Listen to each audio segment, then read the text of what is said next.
Hey, good morning to you all. This is your boy Daryl. Today is September 8th, 2021.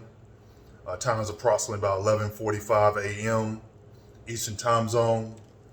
When I was last before you, one of the things I shared was about the word passion and some definitions and how that word can be reflected upon our own lives. Many of us have deep passions toward many different things or ideologies or beliefs. Some type of a strong, emotional, compelling that may allow us to be called something, a passion of ours. Nonetheless, to make a long story short, in that word of passion that I discovered, one of the greatest things I discovered is what is the one thing or the things that we're willing to suffer for, and that becomes really a true definition of passion. What are the things that we're willing to suffer for, and with that suffering, hopefully in this process of that, which is what I've been thinking about here recently, that I have not been emotionally immature in my expression of my passions, wherever it may be, in whatever areas or categories of life it may be in as well. Some of our passions we can be so driven towards that we tend to forget that not everyone shares our enthusiasm for the things we personally believe. And so it's with my hope that hopefully with this particular video, we can share a little bit about emotional maturity as well as a little bit about emotional immaturity and how we can hopefully better channel our passions in a more constructive way and one that builds versus one that tears down others simply for our own selfish sake. So with that being said, one of the definitions I picked up from dictionary.com about the word maturation.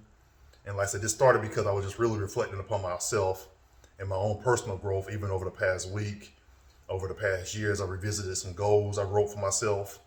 I just really want to take a full self-assessment as to what my emotional intelligence or emotional IQ is.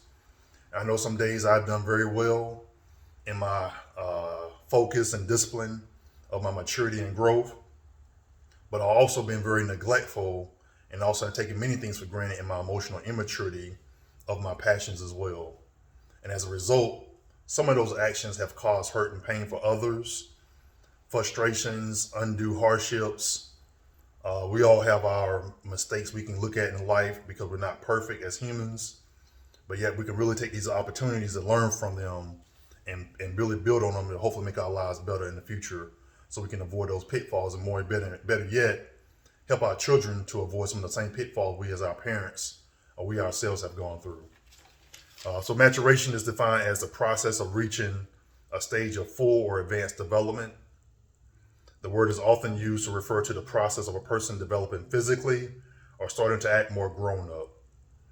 I'm sure many of us in our maybe perhaps jargon amongst our friends and other associates can look at adults that we have also considered who may not be acting up to their full development or their full grown up abilities based on our perceptions of their behaviors, if not our own. It can also be applied to plants and other living things and to refer to the development process, such as ripening of a fruit.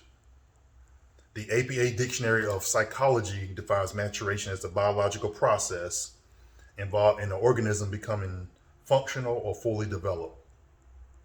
Wikipedia states maturation as the process of becoming mature, the emergence of an individual and behavioral characteristics through growth over time.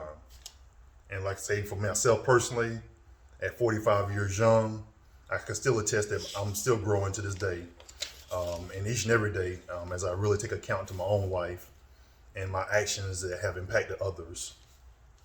So of course, with maturation, we know there's maturity. There's also the thing we know as immaturity as well, or I refer to it oftentimes as the emotional immaturity, because some of those thoughts that we have in our brains and our hearts lead to our reactions.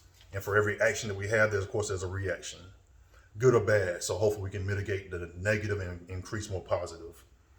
Immaturity can be defined as exhibiting less than an expected degree of maturity.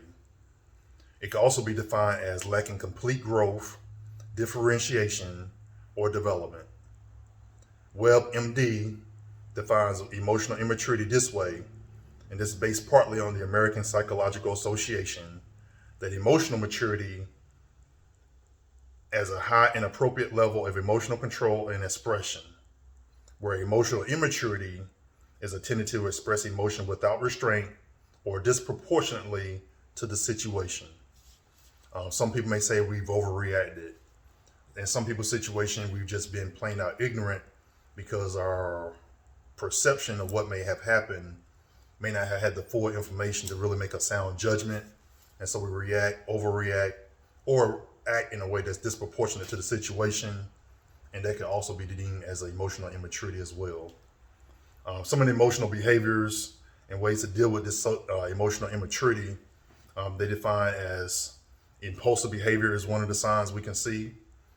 Learning to curb impulses.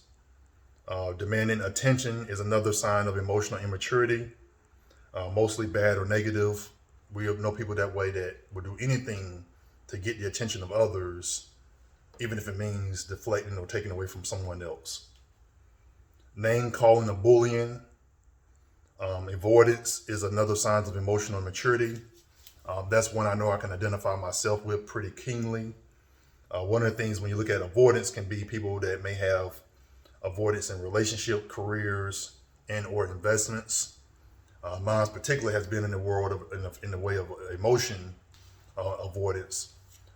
Keeping people out, letting very few people in, that can also be a sign of emotional immaturity. I've grown considerably in that way of myself, but yet some of you all may can identify with some of that also. Narcissism is the last sign they put up here as a sign of emotional immaturity.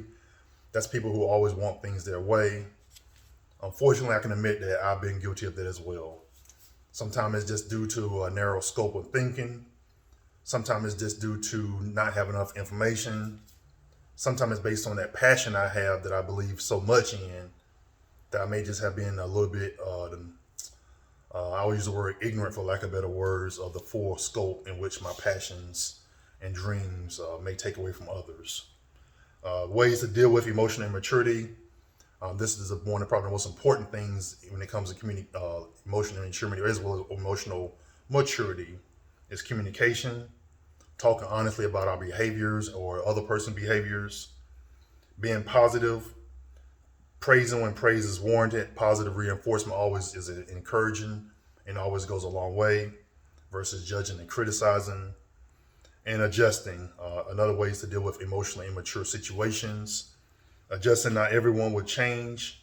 However, we can change how we respond to the situation itself. So this is little things I just kind of put together on some of my passions that I noticed that were sometimes reflective in an emotionally mature way and also emotionally immature way that may have taken away from others as well as myself, more importantly also.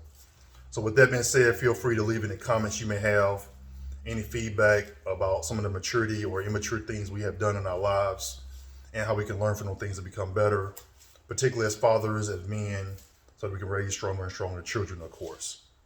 Have a great day and look forward to talking to you soon.